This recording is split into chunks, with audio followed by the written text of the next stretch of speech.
Potrebbero essere fissati già domani i funerali di Marco Cararetto, il 26enne di Pezzan di Carbonera, travolto e ucciso la notte scorsa mentre in sella alla sua bicicletta percorreva Viale Vittorio Veneto in direzione Treviso. Cararetto aveva appena finito di lavorare al Galloway, dove faceva il barista da diverso tempo, gli ultimi ad averlo visto proprio i colleghi di lavoro.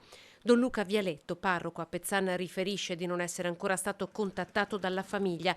C'era anche lui oggi nel primo giorno di festa paesana proprio nella frazione di Carbonera, un momento di gioia della comunità in cui non si è mancato di rivolgere un pensiero al povero Marco e alla sua famiglia che vive a poche centinaia di metri dal tendone. Proprio Marco, riferiscono insieme alla mamma ad un'edizione della festa, era venuto ad aiutare. I colleghi, ancora sgomenti per quanto accaduto, si sono chiusi nel dolore. L'investitore, un 26enne come lui, è indagato per omicidio stradale. Potrebbe essergli contestata anche l'aggravante della guida in stato di ebbrezza.